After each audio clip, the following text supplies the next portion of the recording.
नमस्कार, मैं हूं आपके साथ निलोफर अंसारी और आप देख रहे हैं एसएफटी न्यूज।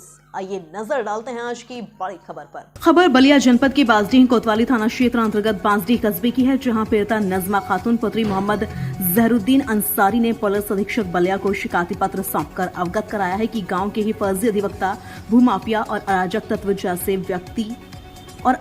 तत्व जैसे व्यक्ति संतोष सिंह पुत्र रामेश्वर सिंह द्वारा फर्जी तरीके से मेरे पिताजी की जमीन जिसकी आराजी संख्या 2118 है, जिसको एक माह में 2 बार फर्जी तरीके से बेनामा करा लिया गया है। बताया जाता है कि ऐसे भ्रष्ट व्यक्ति जो आए दिन लगातार गरीब, लाचार, असहाय, वंचित, शोषित आदि संख्य महिलाओं को बहला फुसलाकर जमीन हड़पने का कार्य कर चुके हैं। पीड़िता नजमा खातून ने बताया कि पिताजी द्वारा लाखों रुपए खर्च करके मकान बनाया गया है, जैसे भ्रष्ट व्यक्ति संतोष सिंह द्वारा हड़पने का प्रयास किया जा रहा है, जो वास्तव में सोचने और विचारणीय बात है।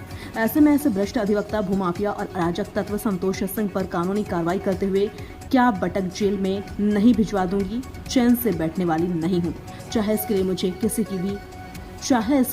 किसी भी हद तक जाना पड़े। मीडिया से रूबरू होते हुए पीड़िता नजमा खातून ने क्या कुछ कहा, ध्यान से सुने। हाँ, एक आप अपना परिचय बताइए, नाम बताइए। मेरा नाम नजमा खातून है, मैं बांसडीह की रहने वाली हूँ। पिता का नाम? जहरुद्दीन अंसारी। जी नजमा जी, आप पुलिस अधीक्षक कार्यालय आई हैं, क्या है दिक्कत, क्या समस्या है आपके साथ? जमीन का विवाद है। क्या मामला है? जमीन का विवाद है, मेरा जमीन है, मेरे धोखे से रजिस्ट्री करवा दिए हैं। कौन? संतोष सिंह कौन है? वकील है, वो अधिवक्ता है वो। उनके पिताजी का क्या नाम है? उनके पिता रामेश्वर सिंह नाम है। अच्छा, क्या करते हैं शुद्ध रूप से, कौन सा कार्य करते हैं वो वकील है, पेशे से अपने वकील काम करते हैं, वकील आयोगत करते हैं वो। अच्छा, तो ऐसे गिरा हुआ काम आपके साथ कैसे कर रहे हैं? आपकी ज़मीन को हड़पने की तैयारी कर रहे हैं? जमीन के हड़पने के पैसे के लेन देन की बात की, कर्जे की बात की। उन्होंने कर्जे के देने के लिए कहा था, उन्होंने 50,000 दिया और उसके बाद हमारी ज़मीन की विवाद करना लगे।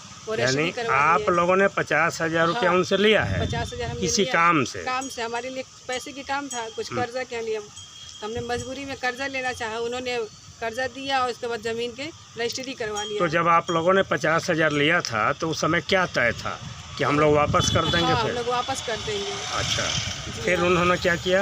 अब उन्होंने धोखे से, अब हमने अपने घर थे और माँ से ज़बरदस्ती उन्होंने करके रजिस्ट्री करवा लिया। अच्छा। माँ अनपढ़ लिखी हुई है, पढ़ी लिखी है नहीं, अंगूठा लगवा लिए। अच्छा, हाँ। तो अभी क्या कर रहे हैं वो आपके साथ? अभी हमारे साथ बहुत बदतमीजी कर रहा है, धरना दे रहा है। एसडीएम साहब ने हमारा पेपर में काम किया तो उनको तकलीफ हुई है कि उनका क्यों हुआ है। हमारा ज़मीन, हमें कुछ रहने के अलावा कुछ है नहीं, वही एक घर नहीं, रहने की घर है। अच्छा, माँ बाप का खरीदा हुआ ज़मीन है वो। अच्छा, वो पुरखों की ज़मीन नहीं है, माँ बाप का खरीदा हुआ ज़मीन है। अच्छा, पिताजी द्वारा खरीदा गया ज़मीन है वो, और उसमें घर मकान बने हुए हैं? हाँ, बने हुए हैं। क्या क्या बना है? 2 रूम है, लैट्रिन बाथरूम है, हैंड पाइप है, एक झोपड़पट्टी अंदर है। हाँ। लैट्रिन बाथरूम सारा उसमें दिया, बाउंड्री है, दुकान है। अच्छा, दुकान हम अपने जीने खाने के लिए किए हैं। अच्छा, मेरा आगे पीछे कोई सहारा नहीं है, माँ बाप के साथ मैं रहती हूँ। अच्छा, अच्छा, एक बच्चा लेकर। तो क्या चाहती हैं आप? हम चाहते कि हमारी ज़मीन हमारे वापस मिल जाए। तो उस आपके ज़मीन पर उन्होंने कोई कब्जा उब्जा तो नहीं किया? नहीं, उनका कब्जा कभी नहीं था, शुरू से आखिर तक मेरा ही कब्जा था। अभी क्या है, मतलब आपके ज़मीन पर घुसे तो नहीं है कभी? नहीं, अभी हमारी ज़मीन में वो नहीं गए हैं, वो ज़मीन हमारा ही है, हम ही उसमें है, मेरे अलावा उसमें कुछ है नहीं। वो कब्जा मांग रहे हैं कि उसमें ज़मीन में हमको रहने की जगह चाहिए, हमारा ज़मीन हमको खाली चाहिए, वो खाली करवाना हमसे चाहते हैं। क्यों, किस लिए? कहने की रजिस्ट्री करवाएं, हमारा ज़मीन है, हम रहेंगे उसमें। तो उस ज़मीन का कागजात आप लोगों के पास हाँ, है? ज़मीन का कागजात है हमारे पास। क्या चाहती हैं, अगर न्याय नहीं मिलता है तो कहाँ तक जा सकती हैं? जहाँ तक ले हमारे अधिकारी लोग हैं उनके तक पहुँच सक हम जा सकते हैं। ऊपर भी? हाँ, ऊपर कहीं तक भी जा कहीं भी जा सकती सकते हैं हम। और इनके ऊपर संतोष सिंह पर क्या कार्रवाई चाहती हैं?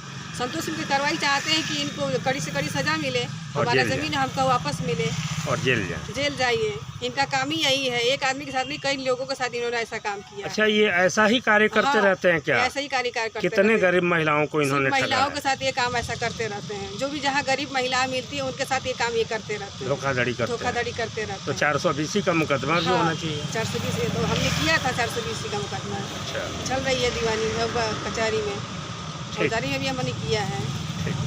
फिलहाल के लिए इस खबर में इतना ही। देश और दुनिया से जुड़ी हर खबर देखने के लिए हमारे चैनल SFT न्यूज़ को लाइक करें, सब्सक्राइब करें और हाँ, वीडियोस को शेयर करना ना भूलें। नमस्कार।